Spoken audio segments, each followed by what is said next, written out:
नमस्कार, किचन गप्पा गोष्टीमध्ये आपले स्वागत आहे। मी आज एक नवीन रेसिपी घेऊन आलेली आहे गणेश जयंती निमित्त।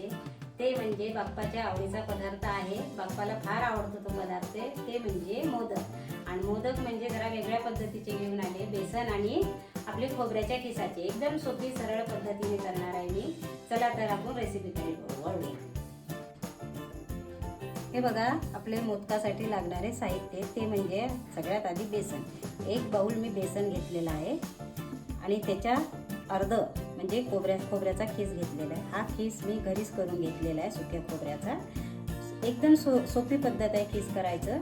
काही नाही, त्याचे वरचे जे काळे भाग असतात ना ते काढून टाकायचे आणि छान त्याचे तुकडे तुकडे करून ते मिक्सरमधून काढून टाकायचे। आणि 2 वाट्या मी साखर घेतलेली आहे आणि 3 चम्मच मी आपलं दूध पावडर घेतलेलं आहे। 3 चम्मच दूध पावडरने काय छान चव येते मोदकाला।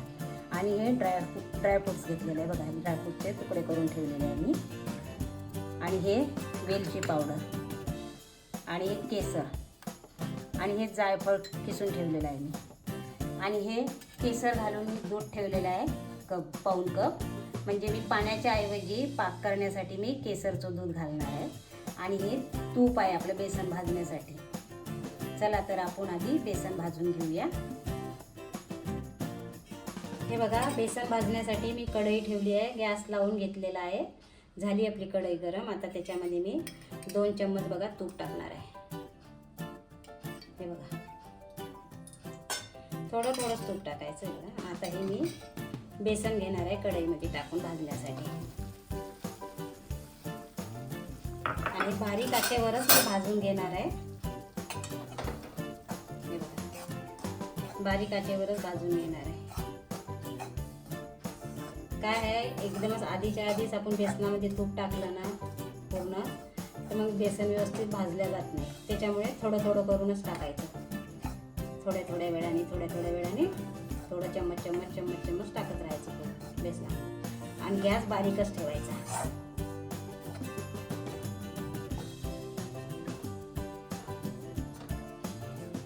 हे बघा,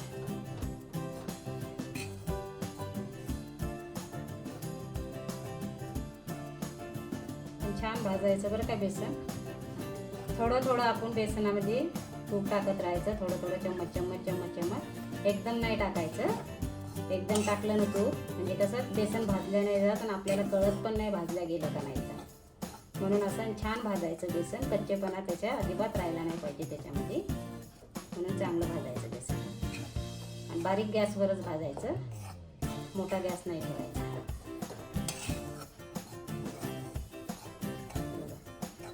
असं याला पलटवत राहायचं, असं करत राहायचं। नाही तर काय जळण्याची भीती असते मग बेसन जरा, आणि जळलं तर मग ते मोदक आपल्याला चांगले नाही लागणार ना। म्हणून काळजीपूर्वक आपण बेसन भाजूया। आता थोडं परत मी टाकते याच्यामध्ये तूप। हे बघा, 2 चम्मच परत टाकत आहे मी तूप। आता परत आपण भाजायला सुरुवात करूया। असं फिरवत राहायचं त्याला।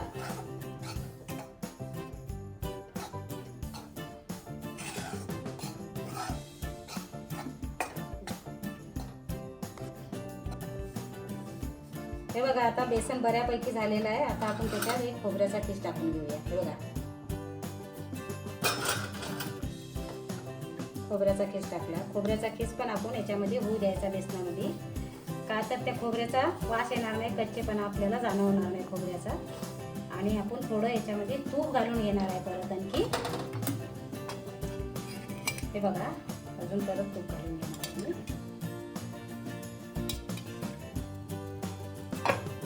एकूण मी किती 7-8 चम्मच तूप टाकलं बरं काय त्याच्यामध्ये। आणि आता हे छान भाजून घेणार बघा, पूर्ण एकजीव करून टाकणार याला आणि छान भाजणार याला। झालं, आता आणखी थोडं 5 मिनिट लागणार आहे याला भाजायला। कसं बेसन छान भाजलं ना, बेसनचा सुगंध येतो, म्हणजे आपल्याला भाजलं हे पण कळल्या जाते। आणि कलरमध्ये पण चेंजपणा येतो, कलर पण चेंज होतो बेसनाचा। हे बघा, हे बघा,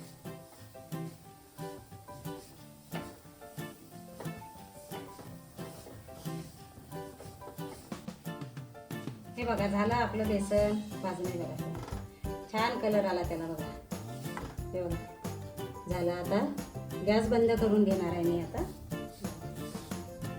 गॅस बंद करून घेतला. आता हे मी काढून घेणार आहे एका ताटामध्ये.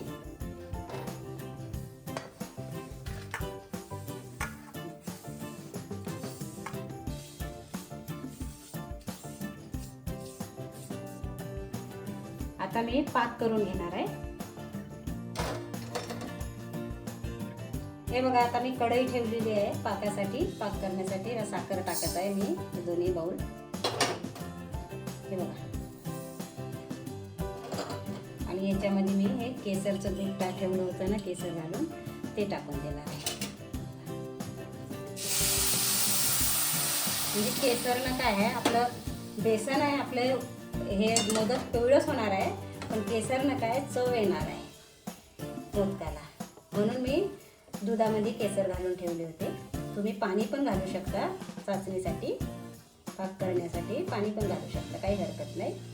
पण मी दूध घातलं आहे. पूर्ण अशी साखर डाळून घ्यायची आणि आपल्याला पाक म्हणजे फक्त एक तारी पाक करायचा आहे.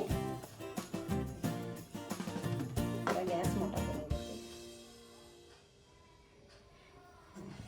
असं असं याला ढवळत राहायचं, जेणेकरून साखर लवकर विरघळणार आणि आपला पाक लवकर होणार.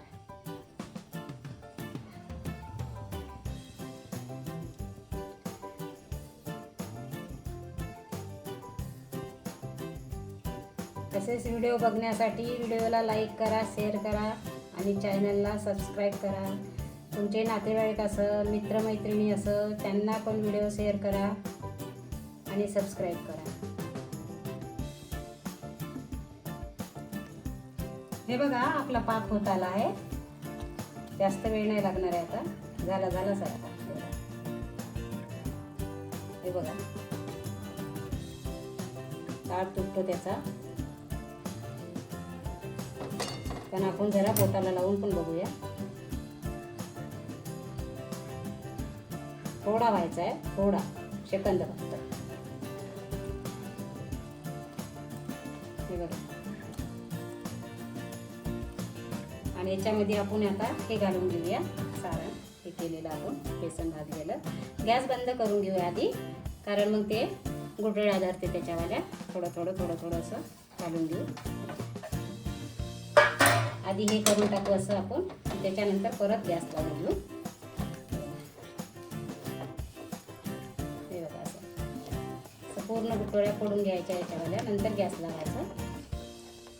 तर चालू गॅसमध्ये काय आधीच पाक आपला गरम आहे आणि परत मग गुठळ्या धरल्या जाते त्याच्यावाल्या. तर याच्यामध्येच मी हे दूध पावडर टाकणार आहे. दूध पावडरने काय छान चव येते मोदकाला. असे टाकून घेणार आहे याच्यामध्येच मी. असं पूर्ण करून घेणार आहे. असं पूर्ण फिरवून घ्यायचं.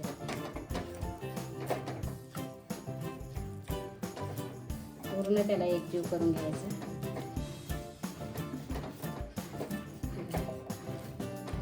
आता थोडं आपण गॅस लावून घेऊया.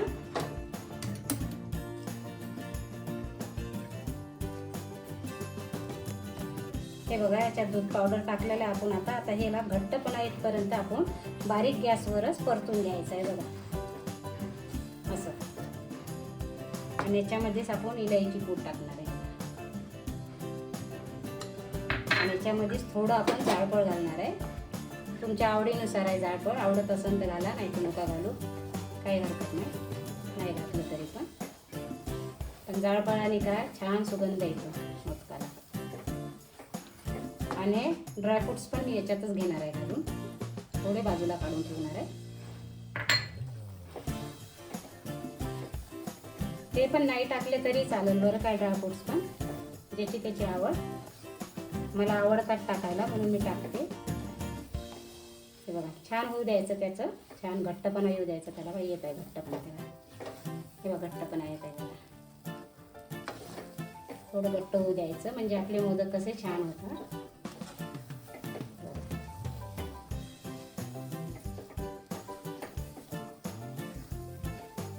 असं घट्टपणा येऊ द्यायचं आणि असं पूर्ण हे करून घ्यायचं.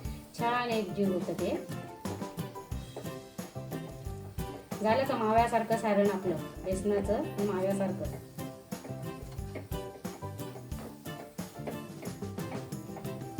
तुम्ही पण घरी ट्राय करा.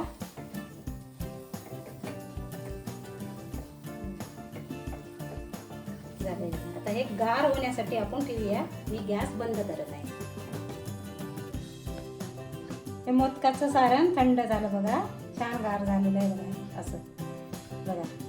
आता आपण मोदक करायला सुरुवात करून घेऊ. हे बघा, हा साचा घेतलेला आहे मी. हे बघा, याला आता थोडंसं तूप लावून घेऊ. असं असं. आणि याच्यामध्ये आपण नाही का हे आपले केसर ठेवू. इथे छान दिसतं आणि छान दिसत.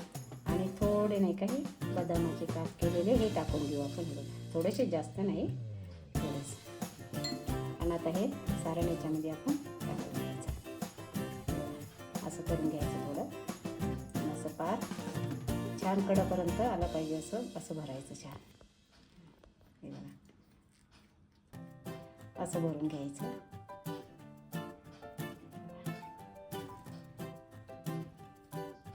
असं भरायचं. हे वर आलं पाहिजे असं. आता हे आणि आपण पॅक करून घेऊया. बरोबर येतं त्याला आकार. असं असं दाबून घ्यायचं. हे वरून सुद्धा नाही का असं असं दाबून हे करायचं, नाही तर मग तो पोकळ राहिला जातो. छान भरीव झाला पाहिजे आपला मोदक.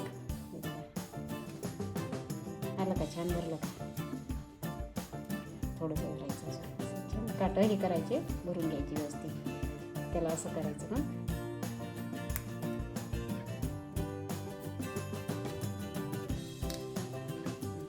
काढून दाखवते मी.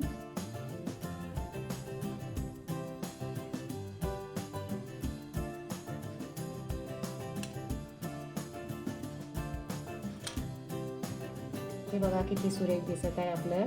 हे टाकलं आपण, त्याच्यामध्ये केसरच्या काड्या लावल्या, त्याला ड्रायफ्रुट्स लावले. बघा किती छान दिसत आहे. हे असे काही असे वर आलेले कडे असे करून टाकायचे. झालं. आता हे ठेवते मी ह्या डिशमध्ये. बघा किती सुरेख दिसत आहे. बघा छान.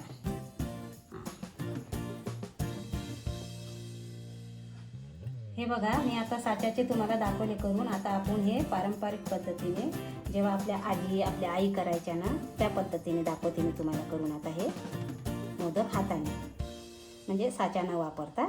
हे बघा, असे असे छान करायचे त्याला.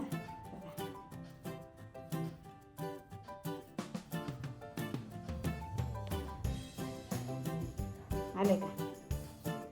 झालं का? हे लावायचं आहे याला. आता हे लावून टाकू आपण. असे करून बस का. म्हणजे असे पण आपण हाताने पण करू शकतो, साचा न वापरता. म्हणून मी तुम्हाला दाखवलं. तुम्ही कशाने पण करा, साच्याने करा किंवा असे हाताने करा. ठेवून घेते मी इथे. आता ह्याचप्रमाणे मी सगळे आता याच्यावरचे करून घेणार आहे. आधी दाखवले त्याप्रमाणेच तुम्हाला. आणि तूप काही घडी घडी लावण्याची तूप काही गरज नाही. एकदा तूप लावलं आपण साच्याला, बस झालं. हे बघा, झाले आपले गणपती बाप्पाच्या नैवेद्याचे मोदक तयार. तुम्ही पण घरी ट्राय करून बघा. आणि चॅनलला सबस्क्राईब करा. सबस्क्राईब ह्यासाठी करा की जेणेकरून मी नवनवीन व्हिडिओज टाकले ते सगळ्यात आधी तुम्हाला दिसणार. आणि व्हिडिओला लाईक करा, शेअर करा. असेच माझे व्हिडिओ बघत राहा. याच्या आधी पण मी टाकलेले आहे, ते पण बघा. धन्यवाद.